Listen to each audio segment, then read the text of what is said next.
Yours lucky numerology channel viewers அனைவருக்கும் என்னுடைய அன்பான வணக்கத்தை தெரிவித்துக் கொள்கிறேன். நான் உங்கள் ஏஆர் ஜெயகிருஷ்ணா, நியூமராலஜிஸ்ட், வாஸ்து ஜெம்ஸ் கன்சல்டன்ட். இன்னைக்கு நம்ம பார்க்க போறது 2026 2/11/2029 தேதிகளில் பிறந்தவர்களுக்கு எப்படி இருக்கும்.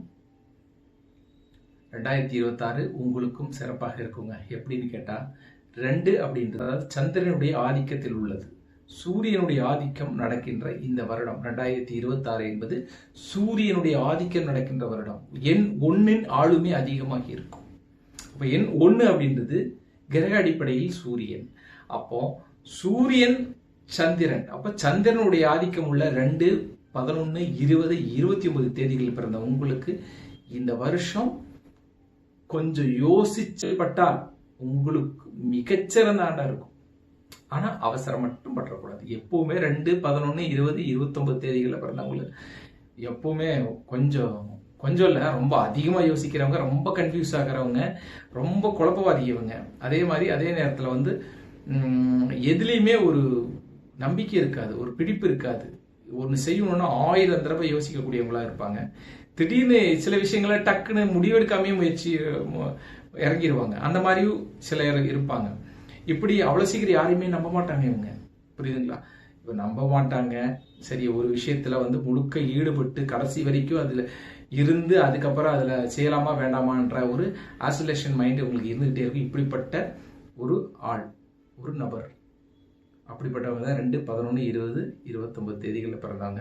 நீங்க உங்களை தப்பா நினைச்சுக்காதீங்க. ஆனா எங்ககிட்ட எவ்வளவோ பெரிய ஆற்றல்லாம் இருக்குங்க. 2ஆம் தேதியில பிறந்தவங்க தான் உலகத்துல மிகப்பெரிய ஆட்களாக, கோலோச்சுவர்களாக இருக்கிறாங்க. 11ஆம் தேதியில பிறந்தவங்க மிகப்பெரிய சாதனையாளர்களா இருக்காங்க. 20ஆம் தேதியில பிறந்தவங்க மிகப்பெரிய சான்றோர்களாக இருக்காங்க.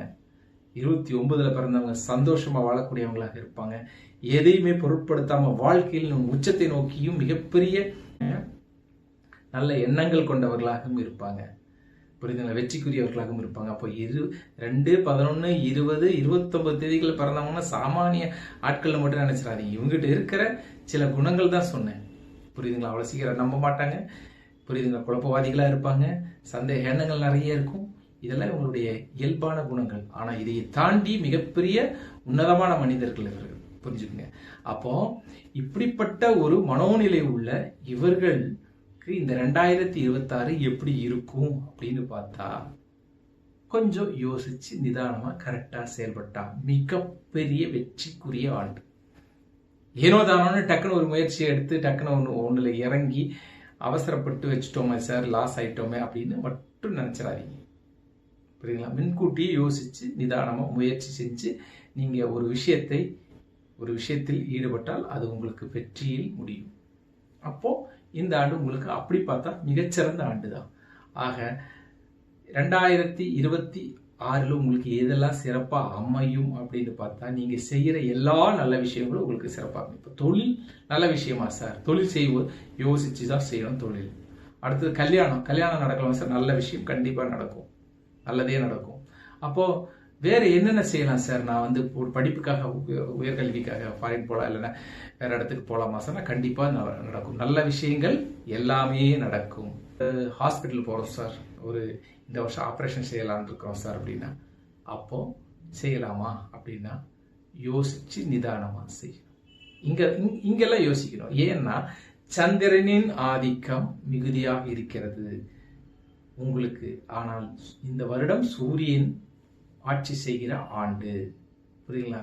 சூரியனுடைய பலம் அதிகமாக உள்ள ஆண்டு, ஆதிக்கம் உள்ள ஆண்டு. அப்படி இருக்கும்போது இங்கே என்ன நடக்கும் அப்படின்னா, சந்திரன் என்பது குளிர், சூரியன் என்பது என்னது? வெப்பம், மிகுந்த வெப்பம், உஷ்ணம். அப்படி இருக்கும் பொழுது இந்த குளிர், நீர் அப்படின்னு சொல்லக்கூடிய இந்த சந்திரனுடைய ஆதிக்கம் உள்ள இந்த கிரக அமைப்புகள் ஒன்றோடு ஒன்று சேரும் பொழுது எதிர்விதமான மாற்றங்களைத்தான் ஏற்படுத்தும். ஆகையால நிச்சயமாக நீங்க எடுக்கிற நல்ல விஷயங்கள் எல்லாமே உங்களுக்கு நல்லதா நடக்கும். இந்த மாதிரி விஷயங்கள், ஒரு ஆப்ரேஷன், ஹாஸ்பிட்டல் போறோம் அப்படின்னா அதை யோசிச்சு சரியான நல்ல நேரங்கள், நல்ல காலங்கள் பார்த்து யோசிச்சு முடிவெடுத்து செய்யணும். ஜென்ரலா நான் ஒரு வேலையில் இருக்கேன் சார், அதுல எனக்கு ப்ரொமோஷன் கிடைக்குமா அப்படின்னா அதெல்லாம் கிடைக்கும், நல்லபடியா இருப்பீங்க. ஆனா குழப்பம் அதிகமா இருக்கக்கூடாது. உஷ்ண நோய்கள் அதிகமா வர்றதுக்கு வாய்ப்பு இருக்கு. சூடு, அதாவது உஷ்ணம் சார்ந்த நோய்கள் அதிகமாக வர்றதுக்கு வாய்ப்பு இருக்குது. கேர்ஃபுல்லாக இருங்க. அதிகமான சிந்தனைகளே அதிகமாக கொடுத்துரும் இந்த வருஷம்.